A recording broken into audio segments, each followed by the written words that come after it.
The flames were already reaching the second floor when Captain James Mitchell pulled up to the house on Maple Street. It was 2:47 a.m. on a freezing January night in Toronto, and the screams coming from inside told him everything he needed to know.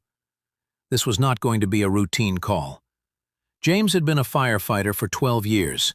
He had seen people at their worst, their most terrified, their most desperate.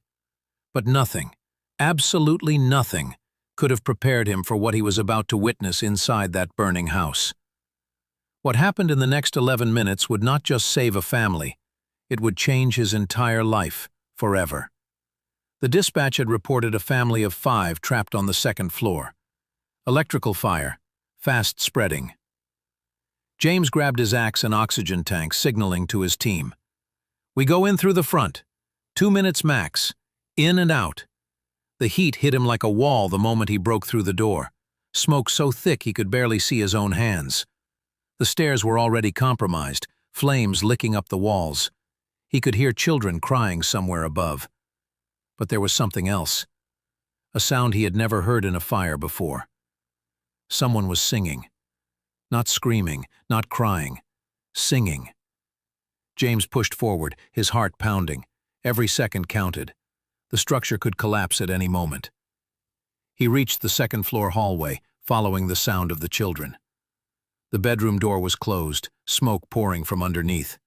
He kicked it open. And there she was. A woman in a headscarf, surrounded by 4 children. The youngest couldn't have been more than 2 years old. The room was filling with smoke, the window blocked by flames from below. She should have been hysterical. She should have been screaming for help. Instead, she was holding her children close, her voice calm and steady, reciting something in a language he didn't understand. Her eyes were closed. Her face was peaceful. Completely, impossibly peaceful. "Ma'am! We need to go now!" James shouted.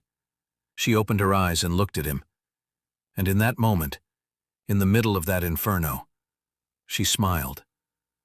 "Thank you," she said quietly. "Allah sent you." James didn't have time to process what she meant.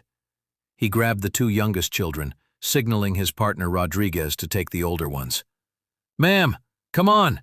We have seconds!" She stood calmly, helping her children toward the firefighters, still reciting those words. No panic, no fear. Just this unshakable calm that seemed to fill the room despite the chaos.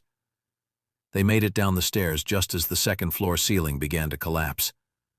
Outside, paramedics rushed forward. The children were coughing but alive. The mother, whose name he would later learn was Amina, was checking each of her children, whispering to them, touching their faces. James pulled off his mask, his hands shaking from adrenaline. He had done this 100 times, but something about this rescue felt different. Rodriguez walked over, still catching his breath. "Did you see that?" She was completely calm in there. "I've never seen anything like it." James nodded, unable to take his eyes off the family. The husband had arrived, falling to his knees, embracing his wife and children. They were all crying now, but Amina still had that same peaceful expression. The fire chief called James over for the report, but his mind was elsewhere. What had she been saying?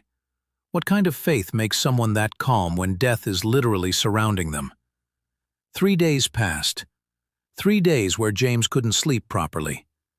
Every time he closed his eyes, he saw that room, the flames, the smoke, and her face, that impossible peace. He had tried to move on, to focus on other calls, other rescues, but every quiet moment he saw her. His wife Sarah noticed. "You've been different since that Maple Street fire," she said over breakfast. "What happened in there?" James stirred his coffee, trying to find the words. "I saw something I can't explain. A faith I don't understand." He did something he had never done before in his 12-year career. He looked up the family's information in the incident report and found their address at the temporary housing. He told himself he was just doing a welfare check, making sure they were okay. But deep down he knew it was more than that. When Amina opened the door and saw him in civilian clothes, her face lit up. "Captain Mitchell, please come in. I was hoping to see you again to thank you properly." The small apartment was filled with the smell of cooking. The children were playing in the corner, already bouncing back with that resilience kids have. Her husband Omar stood and shook his hand firmly. "You saved my family," Omar said, his voice thick with emotion. "How can we ever repay you?" James shook his head. "I was just doing my job. But I have to ask." He looked at Amina. "In that room, when the fire was all around you, you were so calm. What were you saying?" Amina smiled softly and gestured for him to sit. "I was reciting Quran, the words of God. I was making dua, asking Allah to protect my children." "But you weren't afraid," James said, leaning forward. "I've pulled dozens of people out of fires. Everyone is terrified, screaming, panicking. You were at peace." "I was afraid," Amina admitted, her eyes honest.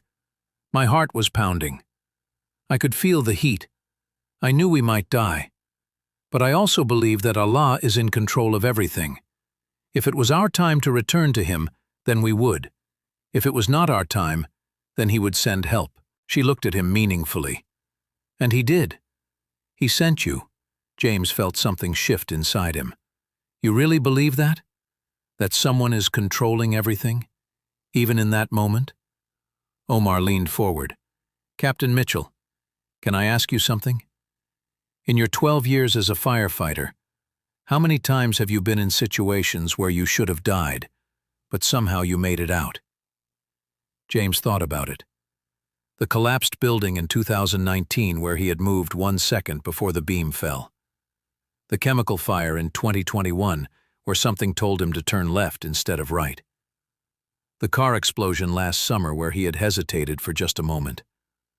"More times than I can count," he admitted quietly. "And you think that was just luck?" Omar asked gently. "Just coincidence? Random chance?" James had never thought about it that way. He had always credited training, instinct, experience. But there had been those moments, those split-second decisions that saved his life, where he couldn't explain why he had moved, why he had hesitated, why he had chosen one path over another. "I don't know what I think," James said honestly. Amina stood and brought tea, setting it down gently. "Captain Mitchell, would you like to know what I was reciting? The words that gave me that peace."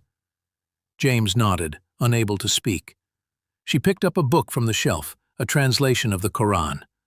"I was reciting Ayat al-Kursi. It's a verse about Allah's protection, but there's another verse I kept thinking about." She opened the book and read, "Say, never will we be struck except by what Allah has decreed for us. He is our protector, and upon Allah let the believers rely." James felt chills run down his spine. "You believe that?" "Completely. With every fiber of my being," Amina said. "That's why I had peace, because I know that Allah is the best of planners. Whatever happens is His will, and His will is always what's best for us, even when we can't see it." James left that apartment 2 hours later, his mind spinning. Omar had given him a copy of the Quran in English. "Just read it," Omar had said, "with an open heart. See what speaks to you." That night, after Sarah and the kids were asleep, James opened the book. He didn't know where to start, so he just opened it randomly. His eyes fell on a verse. "And we will surely test you with something of fear and hunger, and a loss of wealth and lives and fruits. But give good tidings to the patient." James thought about every fire he had fought, every life he had tried to save, every loss he had witnessed. He thought about the families he had seen destroyed by tragedy. Where was God in all of that?